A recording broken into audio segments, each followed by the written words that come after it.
There institution for competitive এক্সামের তরফ থেকে আমি দেবাশিস সাহা তোমাদের হিস্ট্রি এসএলএসটির ক্লাসের যে ইম্পর্টেন্ট টপিকগুলো নিয়ে এসেছি তার মধ্যে আমাদের রয়েছে আজকে ইউরোপের ইতিহাস এবং এই ইউরোপের ইতিহাসের খুব গুরুত্বপূর্ণ বিষয় যেখানে ফরাসি বিপ্লব শেষ হয়ে আমাদের ভিয়েনা কংগ্রেস এবং একই সঙ্গে মেটারনিক সিস্টেম এবং ঠিক তার পরে পরে যে প্রতিক্রিয়াশীল ব্যবস্থার জন্য বিপ্লবগুলো হয়েছিল যেমন আমাদের জুলাই বিপ্লব এবং পরে ফেব্রুয়ারি বিপ্লব এটা নিয়ে সম্পূর্ণভাবে আলোচনা করব এবং এই টপিকের যে প্রিভিয়াস ইয়ারের যে কোয়েশ্চেনগুলো আছে সেটা মাদ্রাসা সার্ভিস কমিশন হোক বা স্কুল সার্ভিস কমিশন হোক সব পুরনো প্রশ্নগুলো কিন্তু আমি এই তথ্যে আমি আলোচনা করব এবং আমার এই টপিকের সঙ্গে সঙ্গে এটা আমি বলবো যে প্রবাবল কোয়েশ্চেন যেগুলো সম্ভাব্য যেগুলো আসতে পারে সেগুলো নিয়েও আমি আলোচনা করব। তাহলে আমরা চলে যাচ্ছি। দেখো লেখাই আছে ভিয়েনা ব্যবস্থা, মেটারনিক সিস্টেম, জুলাই বিপ্লব এবং ফেব্রুয়ারি বিপ্লব। তাহলে আমাদের আজকের টপিকটা আবর্তিত হবে পুরো এই জায়গাটার উপরে এবং এর সঙ্গে সঙ্গে যেটা থেকে যাবে সেটা হচ্ছে আমাদের কিছু বিশ্লেষণ, তাই তো? দেখে নাও, বলছে ভিয়েনা সম্মেলনের কেন আয়োজন করা হয়েছিল। বলছে ভিয়েনা সম্মেলনের আয়োজনটা মূলত হয়েছিল 1815 খ্রিস্টাব্দে। আমরা কি জানি, ফরাসি বিপ্লবে নেপোলিয়ন পার্টে আমরা যেটা দেখেছিলাম যে 1815 খ্রিস্টাব্দে নেপোলিয়ন বোনাপার্ট হেরে গিয়েছিল ইংল্যান্ডের সেনাপতি ডিউক অফ ওয়েলিংটনের কাছে, তাই তো?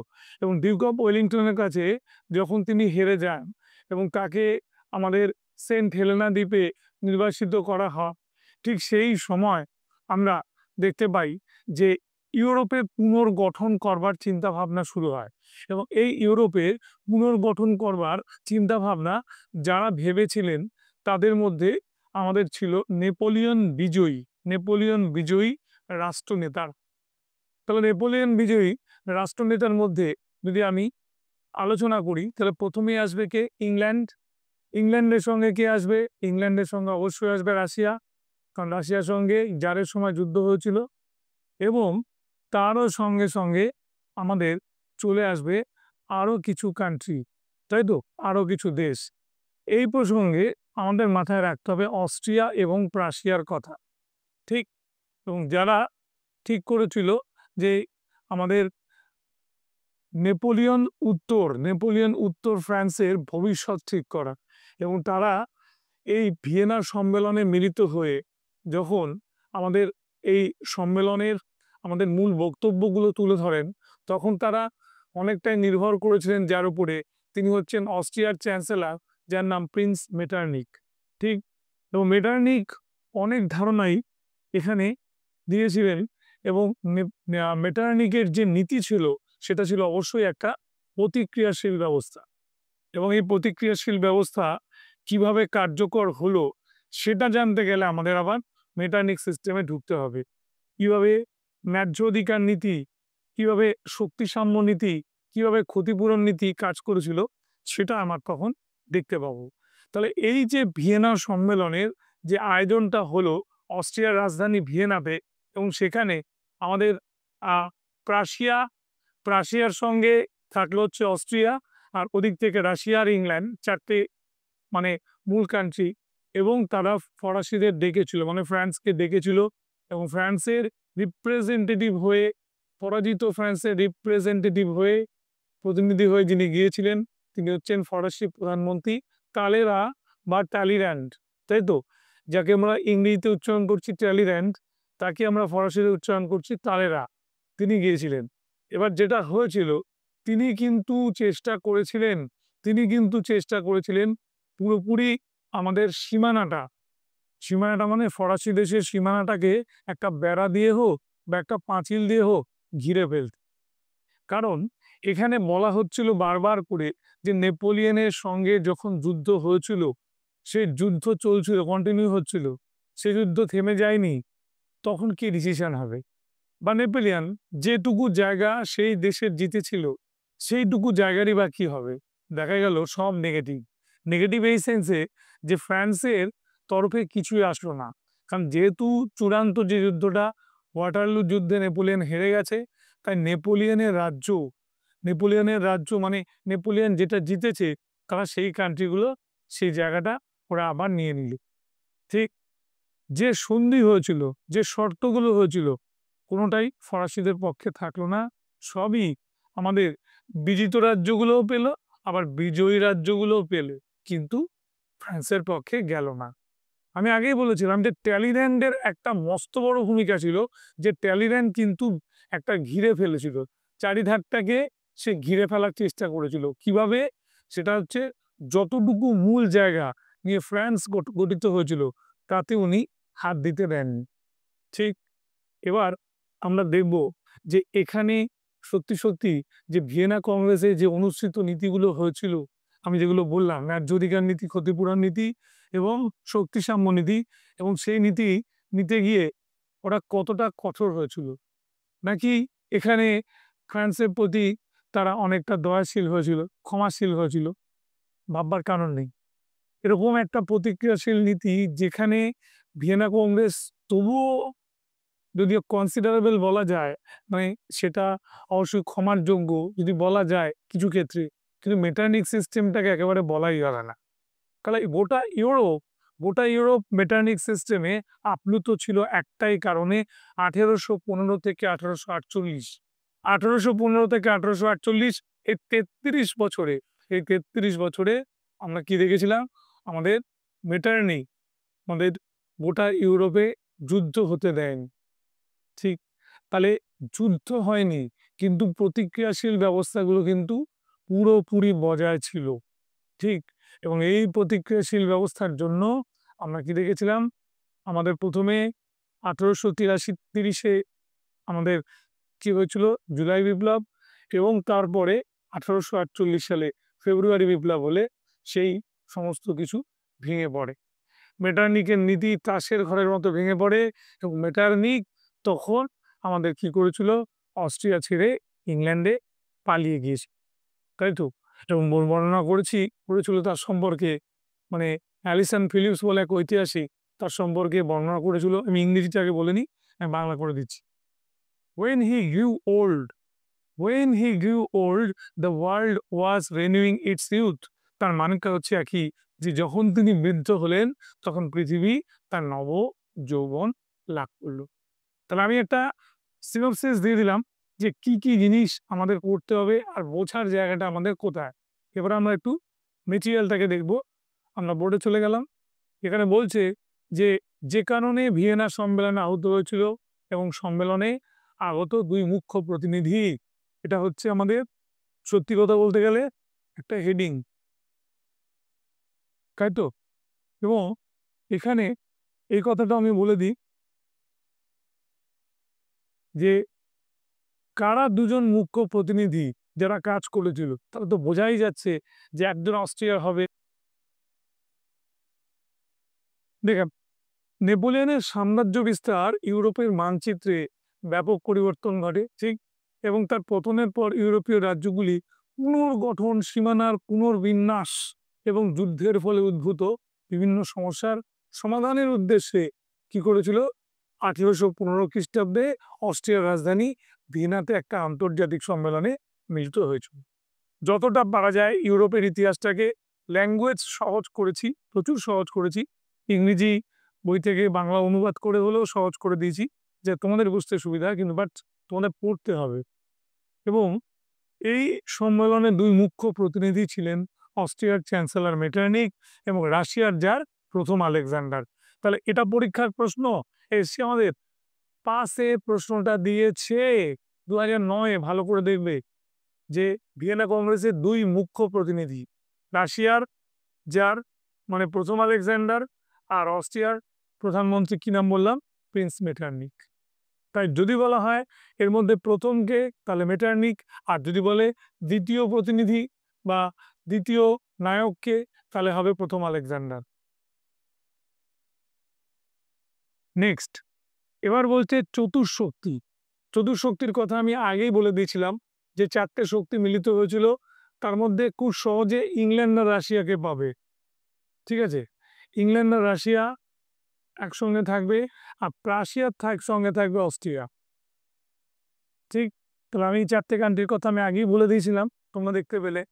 এরা বিগ ফোর নামে বা 4 প্রধান নামে পরিচিত হয়েছিল। ঠিক আছে? তারা কি চেয়েছিল?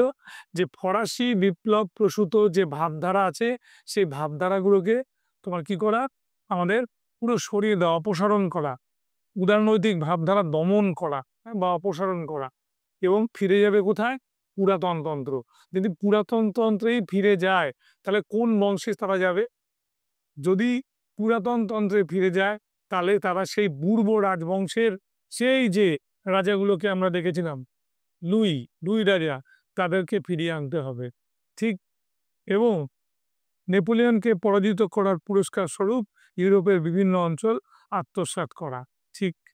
যে নেপোলিয়নকে যেহেতু আমরা হারিয়ে দিয়েছি, এবার নেপোলিয়ন যখন প্রথম দিকে জিতছিল, সেই জায়গাটাও কি করা? আত্মসাৎ করা। তাহলে এখানে ন্যায় নীতির কোনো জায়গা নেই, আমি আগেই বলে দিচ্ছি।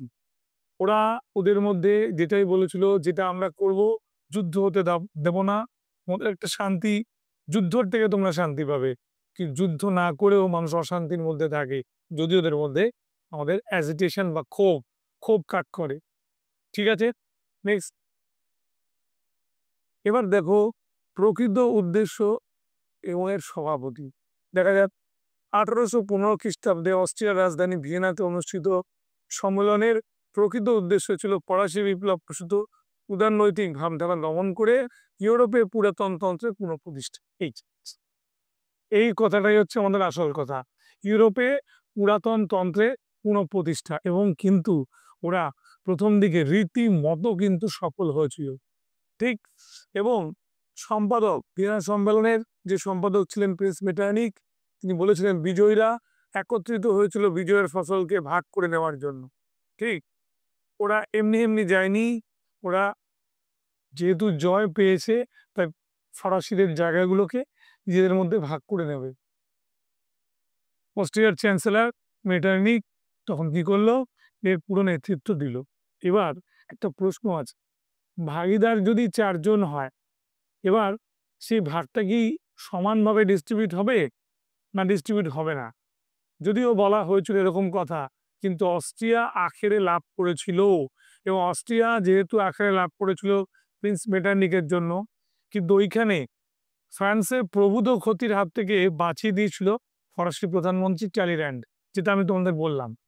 ও কিন্তু গোটা ফরাসি দেশটাই পারলে ডিস্ট্রিবিউট করে নেবে, এরকম তার প্ল্যান প্রোগ্রাম ছিল, পরিকল্পনা এরকমই ছিল, কিন্তু সেটা ট্যালির্যান্ড হতে দেয়নি। বেশ, এবার দেখো তারপরে আমাদের ইংল্যান্ডের যে পররাষ্ট্রমন্ত্রী ছিল ক্যাসালি অনেক বুদ্ধিমান লোক হলেও ঢাকা পড়ে গেছিল কিন্তু মেটারনিকের ব্যক্তিত্বের কাছে। রাশিয়ার যা প্রথম আলেকজান্ডার যুদ্ধে বিজয়ী, তাই তো, নেপোলিয়নকে রীতিমতো বেগ দিয়েছিল। যদিও নেপোলিয়ন শেষ যুদ্ধটা রাশিয়াকে হারিয়ে দিয়েছিল, তবুও কি ব্যাপারটা হয়েছিল যে তিনি সেই সম্মানটা, মানে বিজয়ীর সম্মানটা, নেপোলিয়ন বিজেতা, এরকম একটা সম্মান পেয়ে গেছিলেন। এবং একই রকমভাবে ফ্রান্সের যে প্রতিনিধি, যার নাম বলেছিলাম ট্যালিরা বা ট্যালির্যান্ড, এনার জন্য ফ্রান্স বেঁচেছিল। এবং একই সঙ্গে ছিল আমাদের কি বলবো, রাশিয়ার যার প্রথম আলেকজান্ডার, অস্ট্রিয়ার প্রিন্স মেটারনিক, ক্যাসালি হচ্ছে ব্রিটিশ প্রধানমন্ত্রী, মানে ইংল্যান্ডের প্রধানমন্ত্রী, আর সবার শেষে ফরাসি প্রধানমন্ত্রী ট্যালিরা। এদের মধ্যে অ্যাকচুয়ালি যারা মানে কূটনীতি, যেটাকে বলে কূটনীতির কাজ করেছিল, ঐতিহাসিকরা বলছে যে জলের মধ্যে পাকাল মাছ যেমন পিছলে বেরিয়ে যায়, তাই মেটারনিককে নীতিকে ধর্মার মতো মানে অনেক কৌশল করেও ওরা ধরতে পারেনি। মানে মেটারনিক যেন একটা পাকাল মাছের মতো পিছলে বেরিয়ে গিয়েছিল। ঠিক? এবার দেখো তারপরে চলে যাই ভিয়েনা সম্মেলনের চতুর্শক্তি আমি বলেছিলাম। এবার চতুর্শক্তির নেতারা যে কাজটা করেছিল, মানে ইংল্যান্ড, রাশিয়া, অস্ট্রিয়া, প্রাশিয়া, তারা বলছে সম্মেলনের বাইরে নিজেদের গোপন বৈঠকে তারা সব কিছু ঠিক করে রাখতো, এবং ওই সিদ্ধান্তগুলি সম্মেলনে আইনানুগভাবে গৃহীত হতো। কিরমভাবে হতো? ওরা কোনো একটা জায়গায় মিট করে ওরা আগেই সব ঠিক করতো। সম্মেলনে যখন গিয়ে যেত তখন একটা ভালো মানুষ মতো হয়ে ওরা যেন ওইখানেই কথাগুলো নতুন করে বলছে, এমন একটা অভিনয় ওরা করতো। এমন অ্যালিগেশন বা এমনও কিন্তু তাদের প্রতি কি বলবো যুক্তি ছিল। ঠিক আছে? ওই ৪ শক্তিবাদে অন্যান্যরা সত্যি কথা বলতে গেলে একটা নীরব দর্শক বলবো না, তারা সরব হয়েছিল, কিন্তু তারা দর্শকই ছিল। তাদের কোনো কিছুই কিন্তু গৃহীত হয়নি। এবার দেখো নীতিগুলো কি ছিল আমি আগেই বলেছি বারবার করে, আর রিপিট আমি করছি না। এখানে ন্যায্য অধিকার নীতি দিয়ে কি হয়েছিল, ক্ষতিপূরণ নীতি দিয়ে কি হয়েছিল এবং শক্তিসাম্য নীতি দিয়ে কি হয়েছে। তাহলে আগে আমরা জেনে নিই ন্যায্য অধিকার ব্যাপারটা কি, ভালো করে বোঝো। ফ্রান্স যখন পরাস্ত হলো এবং যারা জিতলো তাদের ন্যায্য অধিকার ফ্রান্সের ওই জায়গাগুলোকে নিজেদের আয়ত্তে নিয়ে আসা, বা তাদের জায়গাটা আগে ছিল এখন ফ্রান্স মানে বর্তমানে ফ্রান্স কেড়ে নিয়েছিল কিন্তু ফ্রান্স আবার হেরেছে, তাই তাদের ওই জায়গাগুলোকে ফেরত দিতে হবে। ১ নম্বর যুক্তি দেখালাম। ২ নম্বর যুক্তি, নেপোলিয়ান এসে অনেক কিছুর পরিবর্তন করে দিয়েছিল রাজবংশের, তাই তো? তাই ওই রাজবংশগুলোকে না মেনে আগের প্রতিক্রিয়াশীল রাজবংশগুলোকে ফিরিয়ে নিতে হবে। এই গেল ন্যায্য অধিকার। এবার আসছে ক্ষতিপূরণ। ক্ষতিপূরণ যে শব্দটা আমি বললাম সেখানে হচ্ছে নেপোলিয়ান যুদ্ধ করতে গিয়ে যে যে রাষ্ট্রের ক্ষয়ক্ষতি করে দিয়েছিল সেই ক্ষয়ক্ষতিগুলোকে তাকে মেটাতে হবে টাকার অঙ্কে, কখনো কখনো জায়গা দিয়ে, অঞ্চল ছেড়ে দিয়ে। এবার শক্তি সাম্য, এই নীতিটাই হচ্ছে আসল রাজনীতির খেলা। শক্তি সাম্য হচ্ছে মানে power of balance. Say power of balance বা শক্তি সাম্য কিরম বলছে, যে মনে হচ্ছে যেন ইংল্যান্ড একটু বেশি কিছু পেয়ে গেছে আর ওদিক থেকে আমাদের পেয়েছে প্রাশিয়া কম, তাহলে ইংল্যান্ডের থেকে কিছু জায়গা প্রাশিয়াকে দাও। আমার মনে হচ্ছে যে অস্ট্রিয়া অনেকটাই পেয়ে গেছে, সেখানে রাশিয়া কিছু পায়নি, তাহলে অস্ট্রিয়ার থেকে রাশিয়াকে কিছু দাও। ঠিক যাকে বলে ওই বানরের পিঠে ভাগ, ঠিক আছে, বা বিড়ালের বিড়াল, বানর নয় বিড়ালের পিঠে ভাগ, সেই গল্পের মতো। সেই পিঠে একটু একটু করে খেতে খেতে এই এদিকে বেশি এদিকে কম অমুক করতে করতে নিজেই সব আত্মসাৎ করে ফেলেছিল যেমন বিড়াল। ঠিক সেই রকম ভাবে সেই নীতি দিয়ে মেটার্নি কিন্তু সেই বিড়ালের ভূমিকাটাই এখানে পালন করেছিল। ঠিক আছে, ইউরোপের ইতিহাস শক্ত, চেষ্টা করছি গল্পের চলে সহজ করে বোঝাতে যাতে তোমাদের মনে থাকে। পয়েন্ট সব আছে এখানে, পয়েন্ট সবই আছে, দেখতে পাবে। বেশ, এবার দেখো কি বলছে। আমাদের ন্যায্য অধিকার নীতির উদ্দেশ্য ছিল ইউরোপের প্রাক বিপ্লব যুগের কোনো প্রবর্তন, যেটা আমি বলেছিলাম। ক্ষতিপূরণ নীতি দ্বারা নেপোলিয়নের বিরুদ্ধে ক্ষতিগ্রস্ত রাষ্ট্রগুলোকে ক্ষতিপূরণ করা, আর শক্তিশালী নীতি দ্বারা আমাদের কি বলবো ফ্রান্সকে নিয়ন্ত্রণে রাখার চেষ্টা। ঠিক এই দুটো উদ্দেশ্য কিন্তু খুবই কার্যকরী ছিল। এবার বলছে ন্যায্য অধিকার নীতি। বলা আছে ন্যায্য অধিকার যথাসম্ভব প্রাক বিপ্লব যুগে পুনঃপ্রবর্তন। তাহলে ফ্রান্সে আগে বলেছিলাম পূর্ব রাজবংশ ছিল, সে পূর্ব রাজবংশকে আবার ফিরিয়ে আন। ঠিক, এবং এটা সমভাবে প্রযোজ্য কিন্তু হয়নি। ঠিক আছে, আগে যে রাজা বা রাজবংশ যেখানে রাজত্ব করতেন সেখানে তাকে পুনঃপ্রতিষ্ঠিত করা হয়, কিন্তু অনেকগুলো জায়গায় তারা প্রতিষ্ঠা করতে পারেননি। তাই বললাম আমি সমভাবে প্রতিষ্ঠা করা সম্ভব হয়নি। ঠিক আছে, ক্ষতিপূরণ নীতিও আমি বলে দিয়েছি। ক্ষতিপূরণ নীতিতে যেটা হয়েছিল সেখানে দেখো কিরকম, অস্ট্রিয়া ইতালিতে প্রাশিয়া রাইন অঞ্চলে, রাশিয়া তুরস্ক ও পোল্যান্ডে এবং ইংল্যান্ড ইউরোপের বাইরে বেশ কিছু অঞ্চল লাভ করলো। বুঝিয়ে দিই ব্যাপারটা। যেমন ধরো অস্ট্রিয়া ইতালিতে পেল, ইতালির কিছু অংশ অস্ট্রিয়া অংশে ঢুকলো। যেমন আমরা নেপোলিয়নের সময় যেমন দেখেছিলাম কনফেডারেশন অফ দি রাইন, ৩৮ থেকে ৩৯টা ক্ষুদ্র রাজ্য নিয়ে এই একটা কনফেডারেশন অফ দি রাইন, রাইন নদীর তীরে হয়েছিল, যেখান থেকে পরবর্তীকালে জার্মানের জন্ম, তাই তো? আবার ইটালিকে নেপোলিয়ান বলবো না, মেটার্নিক কি করেছিল, একটা জিওগ্রাফির ম্যাপেই দেখা যায়, বলছে ভূগোলের ম্যাপেই দেখা যায়, কিন্তু সেটার অস্তিত্ব টের পায়নি। কিন্তু মেটার্নিকের যখন পতন হলো তখন আমরা দেখেছিলাম যে এই তোমার ইটালি ইউনিফাইড হয়ে যায়, মানে ইটালি ঐক্যবদ্ধ হয় ১৮৭০ 1970 সালে কেউর মেজদিনি গ্যারিবল্ডি, যেখানে একটা মস্ত বড় ভূমিকা ছিল। বেশ, এইবার দেখো পরেরটা হচ্ছে শক্তি সাম্য নীতিও আমি বলে দিয়েছি। একে অন্যের চেয়ে যাতে বেশি শক্তিশালী না হয়ে ওঠে, বললাম এটা আমি। বা কারো শক্তি বেড়ে গেছে, তার শক্তি মানে বেড়ে যাওয়ার জন্য যে অঞ্চল সে বেশি পেয়েছে সে অঞ্চল অন্য অন্য কান্ট্রিকে অন্য দেশকে দিতে হবে, সেদিকে লক্ষ্য রাখা হয়েছিল। ফ্রান্সের সীমানাকে বিপ্লব পূর্ব সীমারেখায় ঠেলে দেওয়া হয়েছিল। মানে ওই লুই দ্য 16, যার সময় ফরাসি বিপ্লব হয়েছিল, তার যতটুকু সীমারেখা ছিল সেই জায়গায় পাঠাবার ব্যবস্থা করেছিল মেটার্নিক। বলেছিল এটাই, যে নেপোলিয়নকে এটা দেওয়া যাবে না। নেপোলিয়ন অনেকগুলো জায়গায় রাজ্য বাড়িয়েছে, অনেক অঞ্চল বাড়িয়েছে, ওগুলো আর ফ্রান্সের অন্তর্ভুক্ত থাকবে না। ঠিক আছে, মনে থাকবে।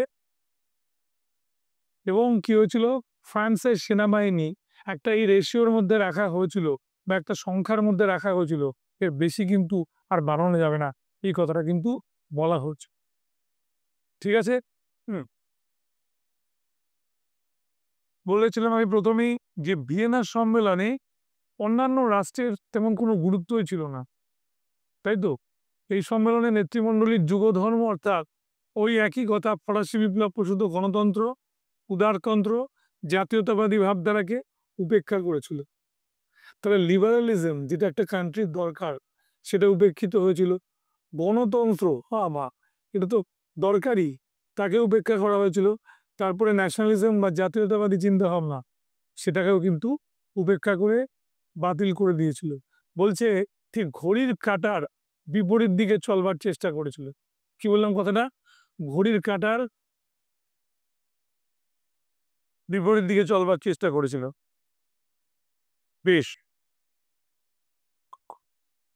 এবার বলছে এর ভুল ত্রুটিগুলো কি।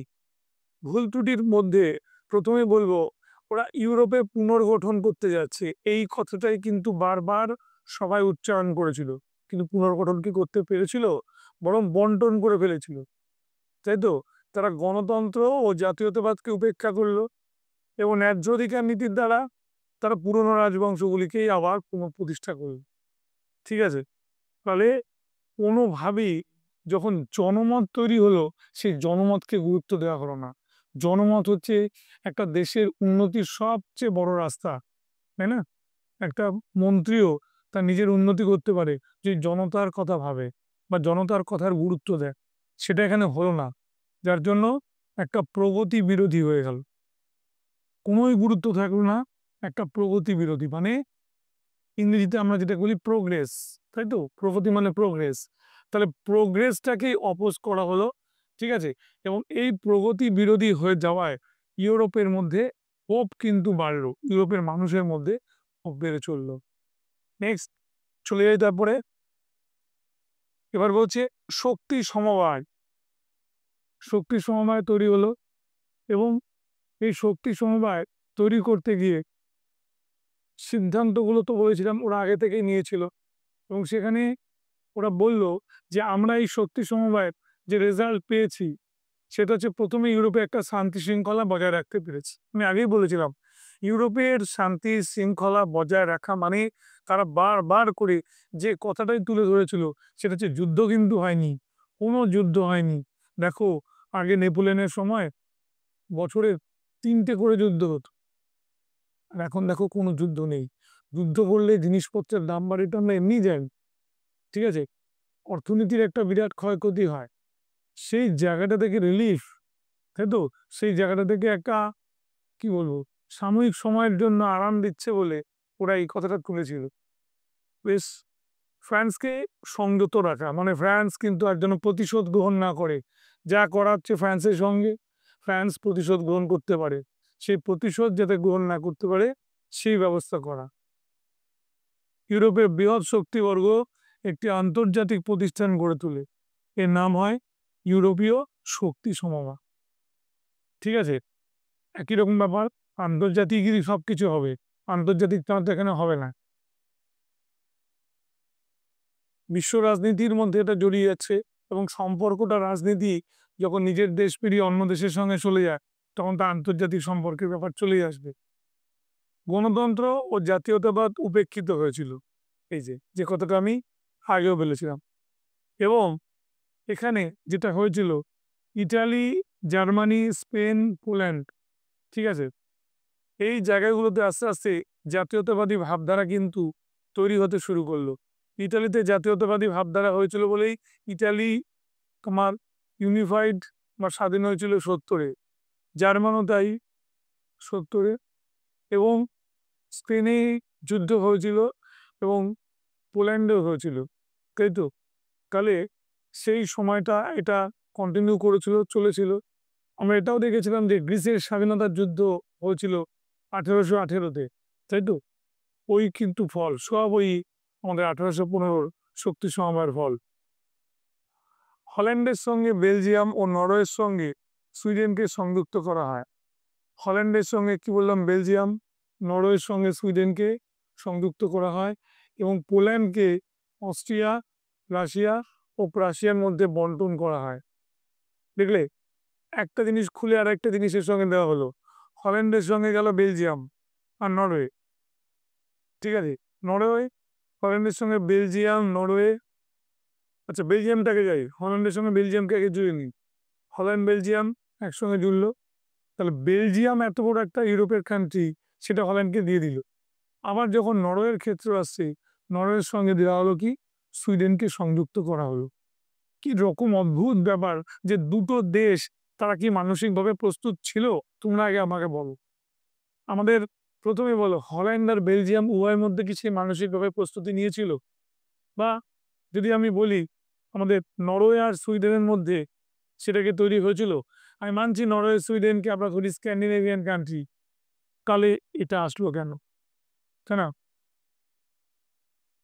রাইন নদীর পশ্চিম তীরবর্তী অঞ্চলগুলিকে প্রাশিয়া, বাভেরিয়া ও হল্যান্ডের মধ্যে বন্টন করা হলো। প্রাশিয়া, বাভেরিয়া আর হল্যান্ড, তিনটে কান্ট্রির মধ্যে তুলে দিয়ে আমাদের বন্টন করা হলো।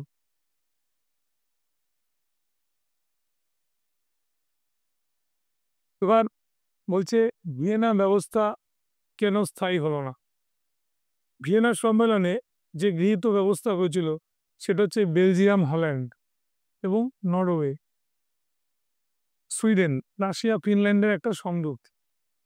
তাহলে Belgium, Holland, Norway, Sweden, Russia, Finland, এই সংযুক্তিই কি একমাত্র ভিয়েনা কংগ্রেসের উদ্দেশ্য ছিল?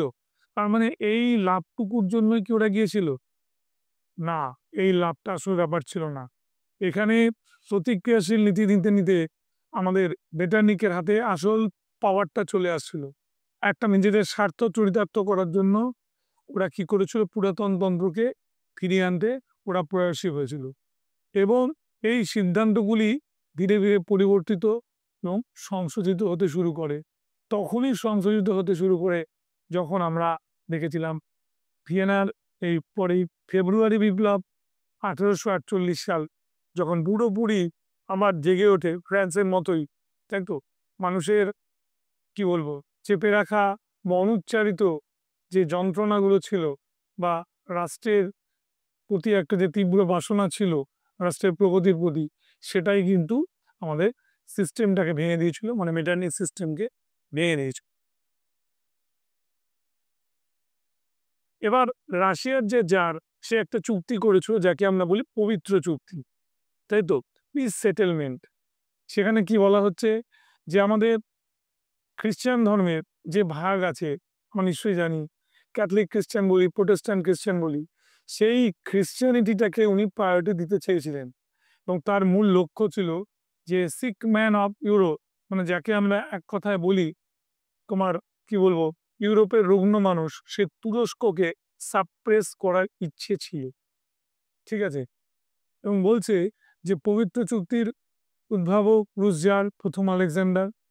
এবার এই ভদ্রলোক আমাদের 1815 সালে এই চুক্তিটা করেছিল। কি বলেছিল, ইউরোপীয় রাজন্যবর্গ খ্রিস্টীয় আদর্শে অভ্যন্তরীণ ও বৈদেশিক নীতি পরিচালনা করবে এবং প্রজাদের সন্তান মনে করলেই ইউরোপে শান্তি প্রতিষ্ঠিত হবে। বোঝো অবস্থা, এখানে পরিষ্কার বলে দিচ্ছে খ্রিস্টীয় আদর্শে। তাহলে খ্রিস্টীয় আদর্শে যদি পরিচালনা করার কথা বলা হয়, ইউরোপিয়ান কান্ট্রিতে, তাহলে তুরস্কেতে প্রচুর প্রচুর পরিমাণে মুসলিম, পুরো গোটা কান্ট্রিটাই মুসলিম। তারা কেন মানবে এই খ্রিস্টীয় আচার বিচার? মানবে না। এবং এইখানেই ইংল্যান্ড বাদ সাধলো এবং পবিত্র চুক্তি তোমার প্রস্তাবই দেওয়া হলো, সেটা কিন্তু ফুলফিল হলো না। ইংল্যান্ড বাধা দান করলো এবং রাশিয়ার সঙ্গে ইংল্যান্ডের একটা মনোমালিন্য হলো। ঠিক আছে, কি বললাম? মনোমালিন্য হলো। বেশ, ইংল্যান্ড বাদে ইউরোপের অন্যান্য দেশ এই চুক্তি গ্রহণ করে। বললাম যেটা, ইংল্যান্ড বাদ দিয়ে অন্যান্য ইউরোপিয়ান কান্ট্রিরা কিন্তু গ্ল্যাডলি এটাকে অ্যাকসেপ্ট করলো।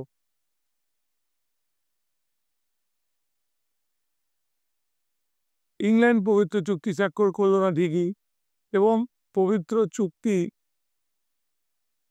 দেখে না, হ্যাঁ, পবিত্র চুক্তিতে স্বাক্ষর না করার জন্য ইংল্যান্ড যুক্তি দিল, বলছে যে এটা একেবারেই একটা অস্পষ্ট এবং অবাস্তব। ঠিক আছে, এবং এটা বলছে ভবিষ্যতের পক্ষে বিপজ্জনক। এই চুক্তির ফলে যারা নৈতিক ক্ষমতা বৃদ্ধি পাওয়ার সংখ্যার ইংল্যান্ড ঈর্ষান্বিত ছিল, এটাও কিন্তু হিস্টোরিয়ানরা বলেছে যে একটা এথিক্যালি গেল, ঘরবেড়া রাস্তা ধরলো ঠিকই, কিন্তু একটা এথিক্সের দিকে গেল। সেই জন্য রাশিয়ার যারে পাওয়ারটা কি ইংল্যান্ডের থেকে বেশি হলো, মানে ইংল্যান্ডের যে প্রধানমন্ত্রী ক্যাসেলরি, সে কি একটু বিব্রত বোধ করলো বা সে কি ঈর্ষা বোধ করলো, এরকম একটা প্রশ্ন আসে। এবং ধর্মনিরপেক্ষ রাজনীতির যুগে ধর্মীয় অনুশাসন অনুযায়ী রাজ্য শাসন ছিল অর্থহীন। আমাদের কাছে সেকুলারিজম যে ব্যাপারটা, মানে ধর্মনিরপেক্ষ বলে যে ব্যাপারটা চলে আসে, সেটা দিয়েই তো শেষ হল, তাই না? 5টা বৈঠক, 5টা অধিবেশন হয়েছিল। একটা হচ্ছে আইলা চ্যাপেলের বৈঠক, ট্রপো বৈঠক 20, লাইব্যাক বৈঠক 21, ঢেরনা বৈঠক 1822। ঠিক আছে, এবং সেন্ট পিটার্সবার্গ বৈঠক, এটা হচ্ছে 1825। মনে থাকবে এটা। এটা কিন্তু ভীষণ ভীষণ ইম্পর্টেন্ট। ঠিক আছে, এটা ভীষণ ইম্পর্টেন্ট যে এতগুলো পরপর চুক্তি, এই চুক্তিগুলোর মধ্যে আমি তোমাকে বলে দিচ্ছি বেশি ইম্পর্টেন্ট যেটা, সেটা হচ্ছে আমাদের এই আইলা চ্যাপেলের বৈঠক 18, আর পিটার্সবার্গের যে বৈঠক 1825। আমি বারবার বলছি এটাকে একবারে মুখস্থ করা যায় না, এটাকে অনেক পর পর পর পর দেখবে। ঠিক আছে, যেমন সেন্ট পিটার্সবার্গ আমাদের মনে থাকবে, তাই তো? পিটার্সবার্গে যে সন্ধিটা হয়েছিল ওটা সব শেষে।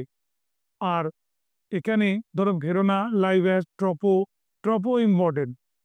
এখানে পাশাপাশি সাল দিয়ে দেখবে, ওরা বলবে যে কোন সন্ধিটা হয়নি, তখন কিন্তু তোমাদের জানতে হবে 5টা সন্ধির নাম। ঠিক আছে, এটার জন্য মুখস্থের কোনো দরকার নেই, বারবার করে একটু রিভিশন করলে এই 5টা সন্ধি মনে রাখা যায়। এবার দেখো, এরপরে মেটারনিককে নিয়ে আমি বলে দিয়েছি যে অস্ট্রিয়ার প্রধানমন্ত্রী ভীষণ রকমভাবে প্রতিক্রিয়াশীল। ঠিক আছে, ব্যক্তি জীবনে তার শখ আহ্লাদ খুব ভালো ছিল, শেক্সপিয়ারের সনেট পড়তে ভালোবাসতেন তিনি। ঠিক আছে, উনি বাদ্যযন্ত্র শুনতে ভালোবাসতেন, কিন্তু ওই ভদ্রলোক বারে বারে প্রতিক্রিয়াশীল নীতি নিয়েছিলেন, খালি বলতেন আমি নিজের জন্য নিয়ে নিই। ঠিক আছে, আমাদের যিনি কি বলবো রাজা, তিনি এটাকে পছন্দ করেন, এবং সেই কারণেই আমরা কি করেছি, এটাকে নেওয়ার ব্যবস্থা করেছি বা চেষ্টা করেছি। এবার তিনি এগুলো বলে হয়তো তার অপরাধ কিছুটা হলেও কমাতে পারে, কিন্তু বাস্তবে কি সত্যি? মানুষের মধ্যে তো একটা জিনিস কাজ করে, সেটা হচ্ছে রাষ্ট্রের মঙ্গল করতে গিয়ে যদি প্রতিক্রিয়াশীল ব্যবস্থাটাই খুব বড় হয়ে দাঁড়ায়, সেটা তো ফেটে পড়বেই, তাই না? কিন্তু ভাই আশ্চর্য লাগে, 1815 থেকে 1848 এই সময়টা বারে বারেই কিন্তু বলা হয়েছে যে এই যুগটা হচ্ছে নেপোলিয়ন নয়, মেটারনিকের যুগ। 1815 থেকে 1848 এই সময়টা হচ্ছে মেটারনিকের যুগ। যখন 1901 সাল আসে, তখনও কিন্তু কিছু ঐতিহাসিক এরকম বিবৃতি দিয়েছিল যে এটা মেটারনিকের যুগই, এই শতবর্ষটা মেটারনিকের যুগই গেছে। তোমাদের আমি বলে দিই, মেটারনিকের ফেলে রাখা টুপি বা মেটারনিকের ফেলে রাখা জুতো যদি কেউ পায়ে গলিয়ে নিতে পারে, সেটা কিন্তু বিসমার্ক নিয়েছিল। জটিল কূটনীতি, দেখো, জটিল কূটনীতি বলছি, এবং সেই কূটনীতির ফুল পুরোপুরি কন্ট্রোলার ছিলেন একাই হচ্ছে বিসমার্ক। মেটার্নিকও ছিলেন, কিন্তু মেটার্নিকের মাথায় কাজ করেছে কি, ওই যে বললাম রাষ্ট্রকে রক্ষা, রাজাকে রক্ষা, সেটা কিন্তু বিসমার্ক করেনি। বিসমার্ক যেটা দেখেছিল সেটা হচ্ছে লং রানে, তাই না? তাই যে দুজনের মধ্যে তুলনা করা হয়, বিসমার্ককে এগিয়ে রাখবো। মেটার্নিক একটা সময়ের সুযোগ পেয়েছে, সময়ের। দেখো, সমালোচনা করা একটা আর্ট, শিল্প, সবাই করতে পারে না। ঠিক আছে, আমি বলছি না যে চায়ের দোকানের লোকেরাও সমালোচনা করতে পারে না, আমি তা বলছি না, পারে। কিন্তু যুক্তি, প্রত্যেকটা জায়গায় তোমাকে পয়েন্টে যুক্তি দিতে হবে। বলা হচ্ছে যে অমুক গায়ক দুর্দান্ত গায়ক, আর একটা এই গায়ক খুব খারাপ, তুমি খুব ভালো করে লক্ষ্য করে দেখবে, বা ওই সময় উনি শ্রেষ্ঠ গায়ক ছিল, শ্রেষ্ঠ গায়কের কোনো মাপকাঠি ওটা হয় না। দেখা যায় তারও কিন্তু একটু দুর্বল সুরে সে গানটাকে ফোটাতে পারেনি, ঠিক আছে, কিন্তু ভালো সুরে সে ভালো গানটা গেয়েছে। তাই এইভাবে কখনোই বলা যাবে না যে উনি শ্রেষ্ঠ গায়ক। তাকে শ্রেষ্ঠ বলা যায় যে দুর্বল সুরে যদি সে গানটাকে ভালো করে পরিবেশন করতে পারে, তাহলে হচ্ছে সে বড় গায়ক, শ্রেষ্ঠ গায়ক বলা যায়। এইখানে মেটার্নিকের এই সমালোচনার ক্ষেত্রে মেটার্নিককে দূরছাই করে দিল। মেটার্নিকের কিছু কিন্তু গুণ ছিল। মেটার্নিক একটা জিনিস খুব ভালো করে বুঝতে পেরেছিল, যে আগামী দিনে নেপোলিয়নের পরে ইউরোপ যেতে যাচ্ছে যুদ্ধরত একটা দেশ, একটা যুদ্ধরত মহাদেশ, দেশ বলবো না মহাদেশ, তারা যুদ্ধই করবে, যুদ্ধই করবে। তাহলে একটা যুযুধান মনোবৃত্তি, যারা যুদ্ধ করে তাদের বলে যুযুধান, এই যুযুধান মনোবৃত্তি থেকে একটা জায়গায় নিয়ে আসবার কিন্তু ব্যাপার ছিল। তো এই ব্যাপারটা তৈরি করতে গিয়ে তাকে একটা সিস্টেমে যেতে হয়েছিল, যেটা হচ্ছে মেটার্নিক সিস্টেম। ঠিক, এবং এই মেটার্নিক সিস্টেম দিয়েই তিনি কি করেছিলেন, আমাদের আমাদের পূর্বের জিনিসগুলোকে ফিরিয়ে আনবার চেষ্টা করেছিলেন। তবে তবে এটা সত্যি যে আমাদের ৩৩ বছরে কোনো যুদ্ধ হয়নি, এটা কিন্তু ওনার সিস্টেমের শত ভুল থাকলেও এটা একটা বড় দিক, বড় গুণের দিক। দেখো, ১৫ থেকে ৪৮ ইউরোপীয় রাজনীতির মূল নিয়ন্ত্রক ছিলেন তিনি, ঠিক আছে, এবং এটা করতে গিয়ে কি করেছিলেন, তিনি গণতন্ত্রের কণ্ঠরোধ করে দিয়েছিলেন।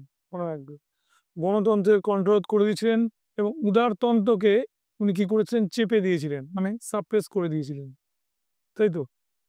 তাহলে উদারতন্ত্রকে চেপে দেওয়া, গণতন্ত্রের কণ্ঠরোধ, আর যেটা প্রতিষ্ঠা উনি করে দিলেন স্বৈরতন্ত্রের প্রতিষ্ঠা। তোমরা এবার বলতে পারো আমাকে, স্যার নেপোলিয়নও তো স্বৈরাচারী ছিল।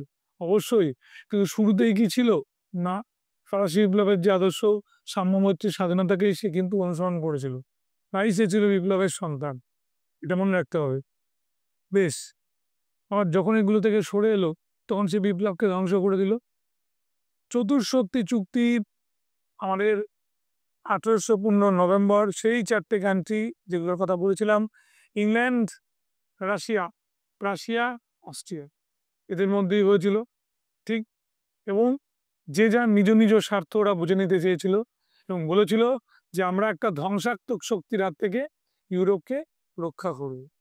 মনে রাখবে, তারা নিরাপত্তা বিধান, এটাও একটা চতুর্শক্তি চুক্তির উদ্দেশ্য ছিল।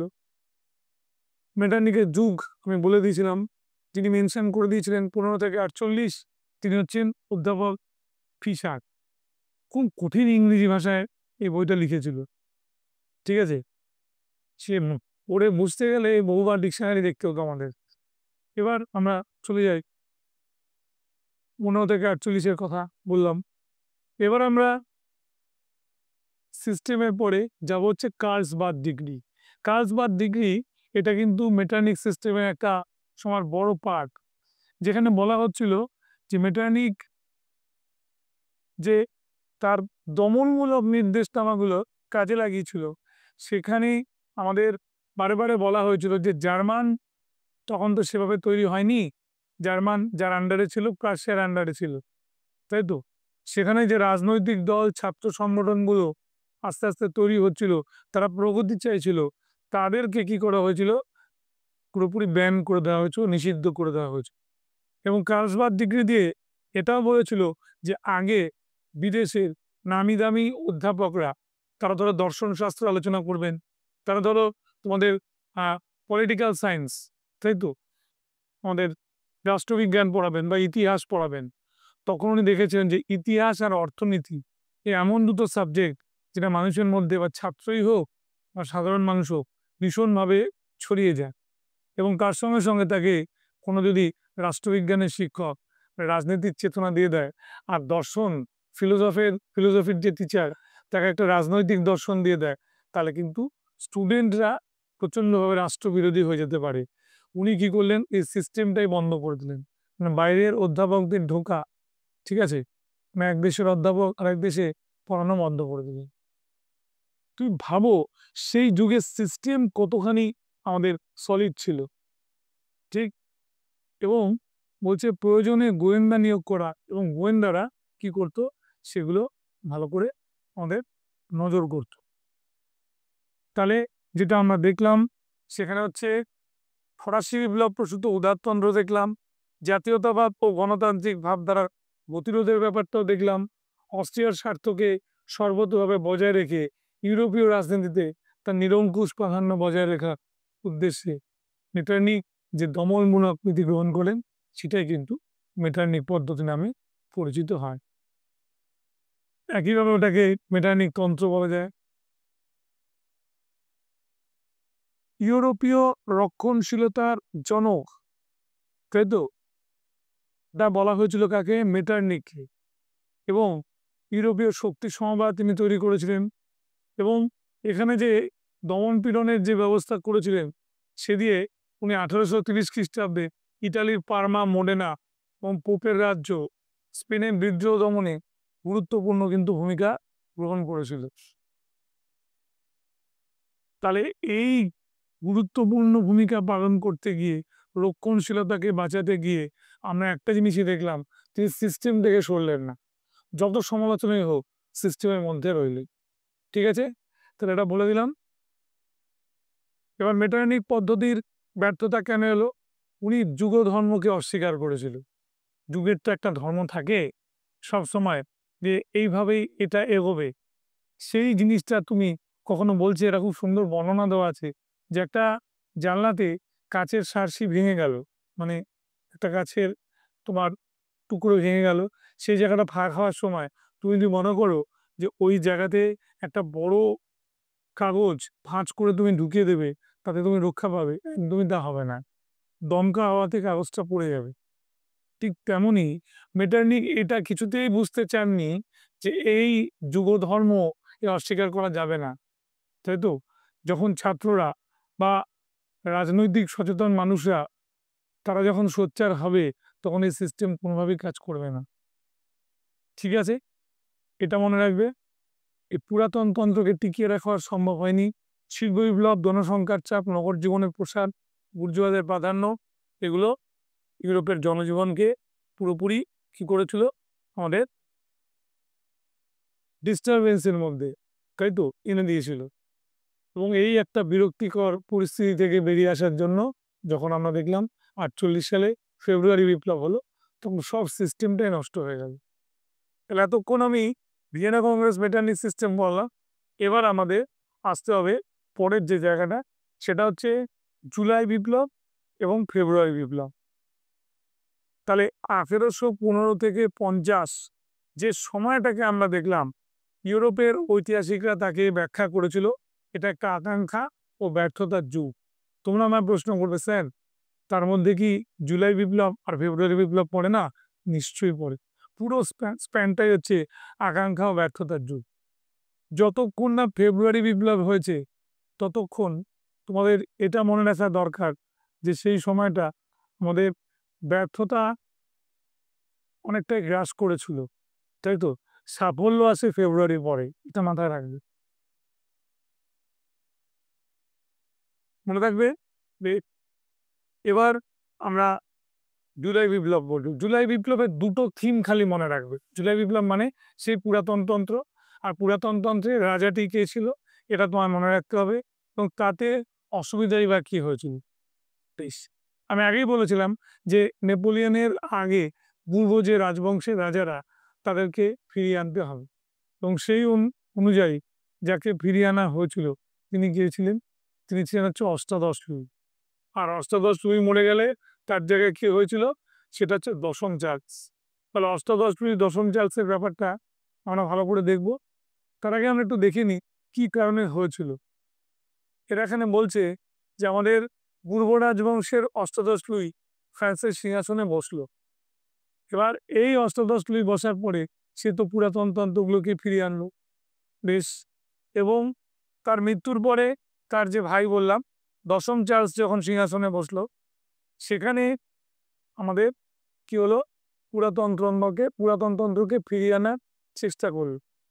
তাহলে যে মধ্যপন্থা আমাদের নেওয়া হয়েছিল কার ক্ষেত্রে, আমাদের অষ্টাদশ লুইয়ের ক্ষেত্রে, তারপরে যখন দশম চার্লস এলো তখন ব্যাপারটাই খুব প্রতিক্রিয়াশীল হয়ে গেল।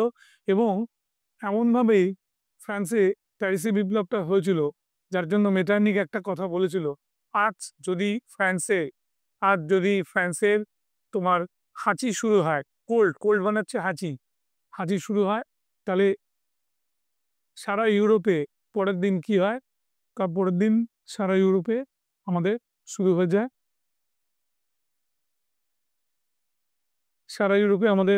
হয়ে যায়, সর্দি, তাই তো? এটা উনি বলেছিলেন। ডিরেক্ট কজ বা প্রত্যক্ষ কারণ, তাই তো?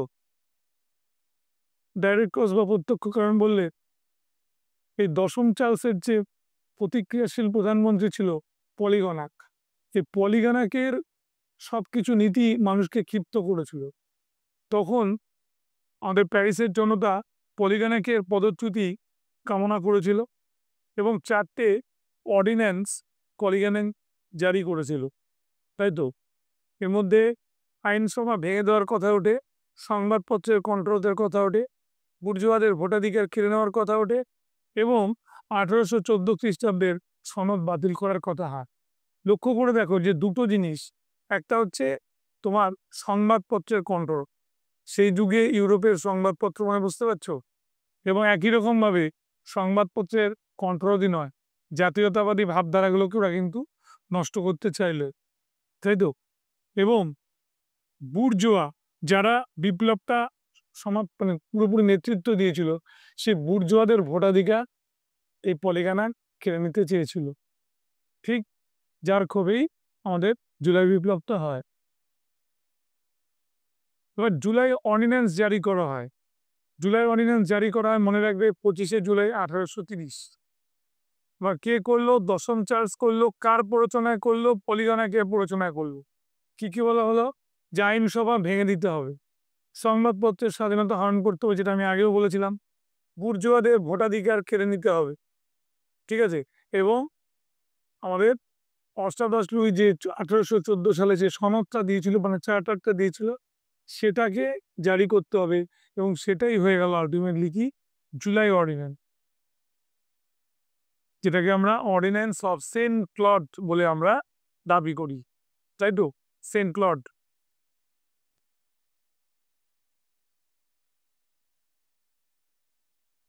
এবার দেখো পলিগানাক প্রতিক্রিয়াশীল প্রধানমন্ত্রী এবং যে উত্তক্ত করেছিল দশম চার্লস ঝাড়াত্তা হয়ে গেছিল ওর ওপর সব কিছু দিয়ে। এবং আলটিমেটলি এই পলিগানাকের জন্য কিন্তু এই সনদটা কাজ করেছিল, কিন্তু সেই সনদ আবার বাতিল হয়ে গেছিল 1814 সালেই। হিস্টোরিয়ানরা বলছে যে এটা হচ্ছে একটা কনজারভেটিভ রিভলিউশন, মানে বাংলাগুলো দ্বারায় রক্ষণশীল বিপ্লব। ইউরোপের ইতিহাস পড়াতে গিয়ে আমি 2-4টে যদি ইংরেজি শব্দ বা ফরাসি শব্দ ব্যবহার করে থাকি, আমি সঙ্গে সঙ্গে সেটা বাংলা করে দেবো, তোমরা এটা নিয়ে কোনো চিন্তা করো না। এবার দেখো জুলাই বিপ্লবকে রক্ষণশীল বিপ্লব বলছে। রক্ষণশীল কি, যে আমি কি করব, আমি কি করব না, সেটার মধ্যে একটা পুরোপুরি একটা ব্যারিকেড রচনা করা হয়েছিল। বলছে ফ্রান্সের সমাজ অর্থনীতি ভেঙে দেওয়ার যে চেষ্টা করা হয়েছিল, আবার ফ্রান্সের একটা সংবিধানও তৈরি করা হয়েছিল, তারপরে আবার সমাজ অর্থনীতিকে আবার জাগ্রত করা হয়েছিল। কিন্তু যাই করা হয়েছিল এমন একটা নিয়ম শৃঙ্খলার মধ্যে, এমনভাবে একটা কি বলবো, ওই চেপে রাখা ব্যাপারের মধ্যে, যার জন্য এটা একটা রক্ষণশীল বিপ্লবে দাঁড়িয়েছিল। আমি বলতে চাইছি স্পন্টেনিয়াস বা স্বতঃস্ফূর্ত ব্যাপারটা কিন্তু দেখা যায়নি। এবং অ্যালফ্রেড কোপবার্ন বলে এক বিখ্যাত ঐতিহাসিক এই রক্ষণশীল বিপ্লব কথাটাকে তুলেছিল। জুলাই বিপ্লবকে বুর্জোয়া বিপ্লব বলা যায় কি? বেশ দারুণ কথা। বলছে যখন দশম চার্লসকে সরিয়ে দিয়ে লুই ফিলিপকে সিংহাসনে বসানো হলো এবং তার সরকারকে বুর্জোয়া রাজতন্ত্র বলা হলো, সেখানেই কিন্তু সত্যি কথা বলতে গেলে আমাদের মানুষের ভোটাধিকার মানে বুর্জোয়াদের যে ভোটাধিকার সেটাও ফিরে এলো এবং রাজনৈতিক ক্ষমতা আবার ফিরে এলো কারা? বুর্জোয়ারা ফিরে এলো। তাহলে রাজনৈতিক ক্ষমতা যখনই বুর্জোয়ারা ফিরে এলো সেখানেই কিন্তু আমরা কি বলবো, এটা সত্যিকারের একটা বুর্জোয়া বিপ্লব। যে কথাটা হিস্টোরিয়ান লুই ফিলিপ নয়, টকভিল বলেছিলেন। টকভিল, ঠিক আছে, টকভিল। ঠিক, এই যে কোন বংশের রাজা? অর্লিয়েন্স বংশের রাজা লুই ফিলিপ, এটা মনে রাখবে। জুলাই মাসে যেহেতু হয়েছিল তাই এটা জুলাই বিপ্লব। ঠিক আছে, এবার যদি বলা হয় জুলাই বিপ্লবের গুরুত্ব, এই যে ফ্রান্সের সাংবিধানিক রাজতন্ত্র সব থেকে বড় কথা, এবং একই সঙ্গে ধর্মনিরপেক্ষ শাসন আর ফরাসি বিপ্লবের সাম্যটা ফিরে এসেছিল। তাই জনগণই সার্বভৌম ক্ষমতার অধিকারী, এই ব্যাপারটা কিন্তু সম্পূর্ণ অর্থে প্রতিষ্ঠিত হয়েছিল এই জুলাই বিপ্লবে। জুলাই রাজতন্ত্র, জুলাই রাজতন্ত্রটা হচ্ছে মনে রাখবে লুই ফিলিপ ফ্রান্সের সিংহাসনে যখন অধিষ্ঠিত হলো 1830-এর জুলাইতে, তখনই আমাদের কি হলো, জুলাই রাজতন্ত্রের সূচনা হলো। জুলাই মাসে যেহেতু হচ্ছে সেই জন্য এটাকে আমরা জুলাই বিপ্লব বলছি আর জুলাই রাজতন্ত্র বলছি। কাকে বলা হয় নাগরিক রাজা? লুই ফিলিপকে বলা হয় নাগরিক রাজা, কারণ তিনি জনসাধারণের সঙ্গে মিশেছিলেন, জনসাধারণের সমর্থন পেয়েছিলেন এবং জনসাধারণকে ভালোবেসেছিলেন। তাই নাগরিক রাজা আমাদের লুই ফিলিপ। রাজা যেমন প্রজাদের থেকে একটা দূরত্ব তৈরি করে, মন্ত্রী পাঠিয়ে বা অমুক পাঠিয়ে খবরাখবর নেয়, সেটা একেবারেই উনি আনেন। উনি সরাসরি কিন্তু জনগণের কাছে গেছিলেন, তাই উনি হচ্ছেন সিটিজেন কি বা নাগরিক রাজা, লুই ফিলিপ। এবার ফেব্রুয়ারি বিপ্লব, যেটা একদম শেষ পর্যায়ে চলে এসেছি আমরা। ফেব্রুয়ারি বিপ্লব কেন হলো? ফেব্রুয়ারি বিপ্লবের লক্ষণই বা কি ছিল? এটা হচ্ছে প্রকৃতপক্ষে বিপ্লব। এই বিপ্লবের সাংগঠনিক ক্ষমতা বুর্জোয়াদের, তোমার কি বলবো, অ্যাক্টিভিটিস এতটাই শক্তিশালী হয়েছিল যে এটা সত্যি কথা বলতে গেলে বিপ্লবটা সফলও হয়েছিল এবং আমাদের কি বলবো, এক কথায় মেটালিক সিস্টেমকেও ভেঙে দিয়েছিল। লুই ফিলিপের সরকারের প্রতি কোনো জনসমর্থন ছিল না, ঠিক। তিনি উচ্চবিত্ত ভূস্বামী, বণিক ও শিল্পপতিদের সাথে ও সাহায্যে শাসন কার্য পরিচালনা করতেন। দেখো, 30 সালে যে লোকটা নাগরিক রাজা হলো সেই লোকটাই ব্যবসায়ী, তাই তো, ভূস্বামী, এদের উপর নির্ভর করতে শুরু করে দিল, ঠিক। এবং শ্রমিক শ্রেণীর মধ্যে তীব্র একটা অসন্তোষ দেখা দিল, কারণ মালিক পক্ষ বা ভূস্বামী বা শিল্পপতি এদেরকে নিয়ে যদি তিনি থাকেন এবং এরাও যদি তাকে বোঝায়, তাহলে তো শ্রমিক এখান থেকে বঞ্চিত হবেই। তাহলে শ্রমিক বিক্ষোভ হলো এবং যখন দেখা গেল ফ্রান্সে কি হয়েছে, বড় রকমের খরা হয়েছে, তাই তো, ফসল আর হয়নি, আমরা যেটাকে অজন্ম বলি, শস্যহানি, একটা ভয়াবহ পরিস্থিতির সৃষ্টি হলো। কার সঙ্গে আমাদের কি হলো, যে লুই ফিলিপের খুবই দুর্বল ছিল বিদেশ নীতি। বৈদেশিক নীতি দুর্বল হয়, একটা বৈদেশিক আক্রমণের সম্ভাবনাও দেখা দিল। এবং বলছে প্রধানমন্ত্রীর বাসভবনের সামনেই বিপ্লবটা কিন্তু প্রত্যক্ষভাবে শুরু হয়ে গেল, যেখানে প্রধানমন্ত্রী কোনো রকম ভাবে বাধা দিতে পারলেন না। বলছে এর পেছনে সবচেয়ে বড় যে কাজটা করেছিল সেটা হচ্ছে অর্থনৈতিক সংকট, ঠিক আছে। বলছে অর্থনৈতিক সংকটটা যদি ফ্রান্সে এইভাবে না আসতো, তাই তো, বিপ্লব আসতো না। তোমরা দেখেছো যে লুই দ্য 15, এই দুটো রাজা পরপর তারা কিরকম অবক্ষয়ের মধ্যে দিয়ে গেছিল, যে অবক্ষয়টা শুরু হয়ে গেছিল কিন্তু চতুর্দশ লুইয়ের সময়। এবং চতুর্দশ লুই এটা বলেছিল, after me the deluge, after me the deluge, এর মানে হচ্ছে, এটা ফরাসি ইংরেজি মেশানো কথা বললাম, যার মানে হচ্ছে আমার মৃত্যুর পরেই আসবে প্লাবন, মনে থাকবে। বেশ, তাহলে মানুষ যখন নিজের হাতে কি করলো, ক্ষমতাটা নিয়ে নিল, নিজের হাতে ক্ষমতা নেওয়া মানে নেতৃত্ব নিল, ঠিক সেইখানেই কিন্তু আমাদের ফেব্রুয়ারি বিপ্লবটা সফল হলো। তাহলে শ্রমিক অসন্তোষ ফেব্রুয়ারি বিপ্লবের জন্য অবশ্যই কারণ ছিল। ঐতিহাসিক ম্যারিয়ার্ট উনি বলছেন যে শ্রমিক শ্রেণী প্রজাতন্ত্রের সঙ্গে যখন যোগ দিল, প্রজাতন্ত্রী মানে সাধারণ মানুষ, তারা কৃষকও হতে পারে, ছোট ব্যবসায়ী হতে পারে, তখন কিন্তু বিপ্লবটা সত্যিকারের চেহারা নিল। তাহলে ফরাসি বিপ্লব যেমন ভাবে আমরা দেখেছিলাম যে বুর্জোয়াদের নেতৃত্বে হয়েছিল বা এই লোকগুলো, এই মানুষগুলো তার একটা পার্ট ছিল, ঠিক সেভাবেই কিন্তু এখানেও কাজ করেছে। তো তো হ্যাঁ, লুই ফিলিপের বিদেশ নীতি ডাইরেক্ট বলা হচ্ছে যে লুই ফিলিপের বিদেশ নীতি এটা কিন্তু সত্যি সত্যি এই বিদ্রোহের কারণ ছিল। এতটা উদাসীন মন্ত্রীদের উপরে, ব্যবসায়ীদের উপর যখন উনি তোমার সবকিছু ছেড়ে দিয়েছিলেন, নিজের কোনো বক্তব্য সেই অর্থে ছিলেন না। যে লোক নাগরিক রাজা হয়ে উঠেছিল মানুষের সঙ্গে মিশে, সেই নাগরিকদের থেকে হারিয়ে গেল, নাগরিক আর তাকে চাইল না। মনে রাখবে, রাজ কর্তব্য হলো হচ্ছে প্রজা পালন। সে প্রজা পালন মানে হচ্ছে তাদের সব কিছুকে দেখাশোনা করা। সাক্ষাৎ করলেই তো প্রজাদের কখনো উন্নতি হবে না। ঠিক যেমন দেখাচ্ছে তোমাকে বেলজিয়ামের মুক্তি সংগ্রাম। বেলজিয়ামের মুক্তি সংগ্রাম যখন শুরু হয়েছিল, সেই সময় এই মুক্তি সংগ্রাম চলাকালীন তিনি কিন্তু টাকা পয়সা ইনভেস্ট করবেন ভেবেছিলেন, কোনো দরকার ছিল না। আবার দেখো, পোল্যান্ড আর ইতালি যখন আন্দোলন শুরু হলো, তখন কিন্তু ওরা ফরাসিকে চেয়েছিল। তখন কিন্তু লুই ফিলিপ পোল্যান্ড আর ইতালির বিক্ষোভের সময় নিজে চুপচাপ ছিলেন, নিরপেক্ষ ছিলেন। এই নিরপেক্ষ থাকা তার প্রথমে একটা মস্ত বড় কারণ হয়ে গেছিল। বলছে তার শান্তিবাদী নিষ্ক্রিয় নীতির ফলেই আমাদের ফরাসি জাতি ও বোনাপার্টিস্টরা তার বিরোধী হয়ে উঠল। তারা শান্তিবাদী আর নিষ্ক্রিয় নীতি পরোক্ষে ক্ষতি করলো ফ্রান্সকে। ঠিক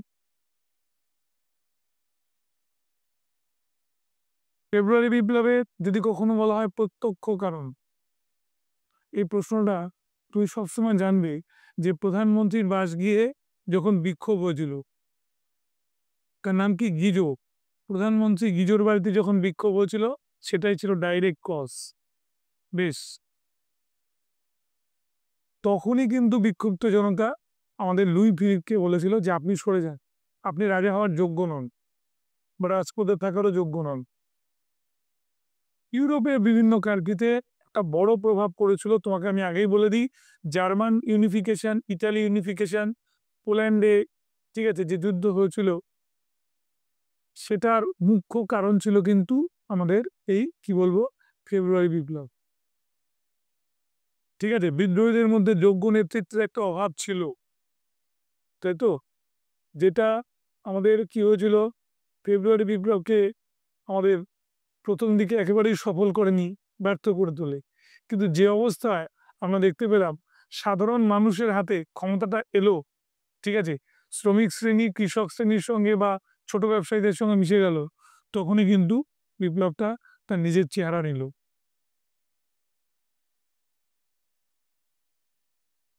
ঠিক আছে, তাহলে ফেব্রুয়ারি বিপ্লবের যদি সবচেয়ে বড় ফলাফল বলা যায়, ফ্রান্সে রাজতন্ত্রের অবসান ঘটলো এবং যেটা তৈরি হলো তাকে বলে দ্বিতীয় প্রজাতন্ত্র। মনে রাখবে, ফ্রান্সের রাজতন্ত্র অবসান ঘটলো, যেটা তৈরি হলো সেটা হচ্ছে দ্বিতীয় প্রজাতন্ত্র। আবার সেই ব্যক্তি নাগরিকের অধিকারগুলো ফিরে এলো, সাধারণ মানুষের ভোটাধিকার, বুর্জোয়াদের অধিকার, স্কুল কলেজগুলোকে আবার উদারভাবে পড়ানোর ব্যবস্থা করা হলো, যেটা কিন্তু আমাদের খুব বড় একটা ফল ছিল। এবং সমাজতান্ত্রিক পরীক্ষা নিরীক্ষা, শিল্প বিপ্লব তৈরি হয়ে গেছিল 1760 থেকে 1780-তে, একটা টেক অফ মানে উড্ডীন হয়েছিল। সেই জায়গাটাতে ওদের মানে যে শিল্পে একটা মনস্কতা, সেটা জেগেছিল এই সময়। ঠিক আছে, এবং সারা দেশের সমাজতান্ত্রিক পরীক্ষা নিরীক্ষাগুলো কাজ করেছিল, যেটা আমরা পরবর্তীকালে মার্কস এঙ্গেলসের বৈজ্ঞানিক সমাজতন্ত্রবাদে চরম পর্যায়ে দেখতে পারি। তার আগে সেন্ট সাইমন, প্রুধো, তাই তো, এদেরও আমরা কিন্তু বেশ কিছুটা ভূমিকা দেখতে পাই। তাহলে ফেব্রুয়ারি বিপ্লবের মধ্যে আমরা এই শিল্প বিপ্লবের পরবর্তী যে সমাজতন্ত্রকেও কিন্তু খুঁজে পেয়েছিলাম। ঠিক আছে, বেশ, বলছে সবচেয়ে কম রক্তক্ষয়ী যদি কোনো বিপ্লব বলতে হয়, সেটা কিন্তু ফেব্রুয়ারি বিপ্লব। যদি বলা হয় সবচেয়ে ক্ষণস্থায়ী কোন বিপ্লব, তাহলে হবে ফেব্রুয়ারি বিপ্লব। ঠিক আছে, মনে থাকবে। আর এই বিদ্রোহটা একটা সেন্টারেই ছিল, সেটা কোথায়? প্যারিস নগরীতে। আমরা যদি 42-এর আগস্ট আন্দোলন দেখি, গোটা ভারতবর্ষব্যাপী, কোনো কোনো জায়গায় তো অতটা মানে শক্তিশালী ছিল না, সীমিত ছিল। কিন্তু এটা কেবলই মাত্র ফ্রান্সে, প্যারিসেই ছিল। প্যারিস ছাড়া আরো যে জায়গা অঞ্চল আছে সেগুলোতে কিন্তু হয়নি। ঠিক আছে, বেশ। দ্বিতীয় ফরাসি প্রজাতন্ত্র বলা হয় এটাকে। ফেব্রুয়ারি বিপ্লবের পরে তৈরি হয় দ্বিতীয়, কি বললাম, আমাদের ফরাসি প্রজাতন্ত্র। কারণ ওনার পৌত্র লুই ফিলিপের নাতি সিংহাসনে বসলে এই জায়গাটা তৈরি হয়। তাহলে সেই লোকটা হচ্ছে লুই নেপোলিয়ান। আমাদের ফরাসি সম্রাট নেপোলিয়ান বোনাপার্টের নাতি লুই নেপোলিয়ানকে আমরা যখনই বসাই, তখনই দ্বিতীয় সাম্রাজ্য তৈরি হলো। তাহলে দ্বিতীয় প্রজাতন্ত্র ভেঙে গেল, তৈরি হলো দ্বিতীয় সাম্রাজ্য। হলো জাতীয় কর্মশালা হয়েছিল, অবশ্যই জাতীয় কর্মশালা হয়েছিল।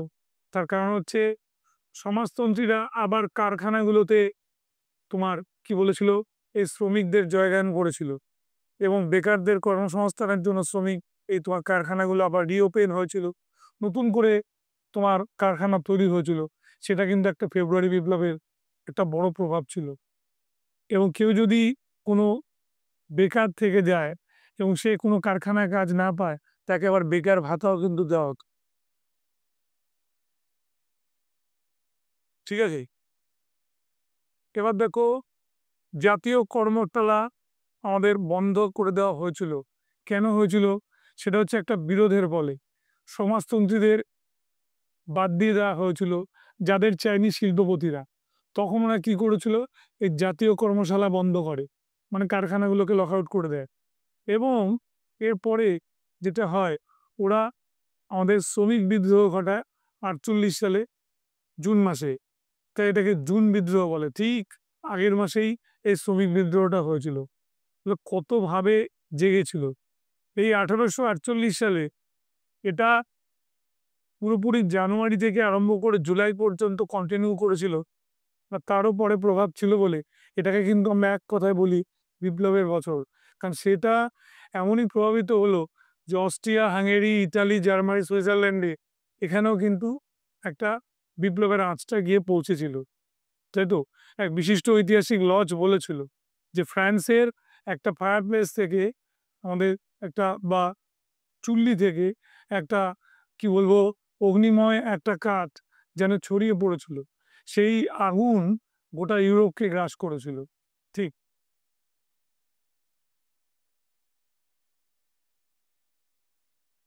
দেখো, তাহলে 48 সালে ইউরোপের বিপ্লব হয়ে গেল। ফ্রান্স থেকে এটা ইউরোপের বিপ্লব হলো, যেহেতু যে কান্ট্রিগুলোতে পোল্যান্ড, রাশিয়া, তাই তো ইটালি এখানে হয়েছিল বলে আমরা এটাকে বলতে পারি কি, যে ইউরোপীয় বিপ্লব। ঠিক আছে, এটা যেহেতু প্যারিস নগরে হয়েছিল, তাই এটাকে আমরা নগরকেন্দ্রিক বিপ্লব বলতেই পারি। ঠিক, এটা বুদ্ধিজীবীদেরও বিপ্লব। কারণ বুদ্ধিজীবীদের মধ্যে যে মানুষগুলো ছিল, বিখ্যাত ফরাসি কবি লা মার্টিন, যার নামে দেখবে একটা কলকাতা স্কুল আছে। ঠিক আছে, ঐতিহাসিক প্যালাক বা প্যালাকি, পেট্রোফি, ঠিক আছে, এরা প্রত্যেকেই কাজ করেছিল। এবং দেশপ্রেমিক মাতসিনি, ইটালি, এখান থেকেই তোমার জন্ম নিয়েছিল। আর জনতা এর নেতৃত্বে চলে এসেছিল বলে এটাকে আমরা এক কথায় বলতে পারি জনতার বিপ্লব। ঠিক আছে, এবার দেখো লুই ব্ল্যাঙ্ক যখন উনি আসেন সমাজতান্ত্রিক ভাবনা নিয়ে, শ্রমিকদের নিয়ে ভাবনা নিয়ে, তার বেশ কিছু থিসিস বা তার কিছু পত্র তিনি দেন। এবং এটা মনে রাখবে, তার কাজটা হয়েছিল হচ্ছে 1848-এর বিপ্লবের সময়। অর্গানাইজেশন অফ লেবার, এটা তার গ্রন্থ। এটা অবজেক্টিভে দেয় এই কোশ্চেনটা। অর্গানাইজেশন অফ লেবার, এই কোশ্চেনটা আমি অনার্সে দেখেছি 2008, দেখে নিয়ে একবার। জাতীয় কর্মশালা, লুই কুসুত এই পথ ধরেই আসে।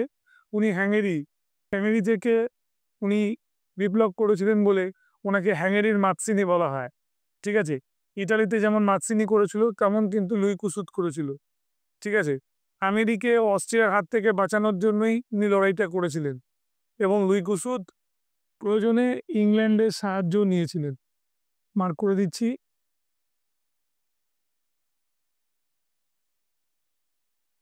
বেশ। তাহলে আজকে আমাদের খুব বড় টপিক যেটা ছিল Vienna Congress, Metternich system, July বিপ্লব, ফেব্রুয়ারি বিপ্লব, এই বড় চ্যাপ্টার আমি শেষ করে দিলাম। পরবর্তী চ্যাপ্টারে আমি আবার নিয়ে আসবো আমাদের সমাজতন্ত্র। ঠিক? এবং তার সঙ্গে, সঙ্গে সমাজতন্ত্রের সঙ্গে, সঙ্গে আফ্রিকা ব্যবচ্ছেদ পড়ানোর চেষ্টা করব। ধন্যবাদ।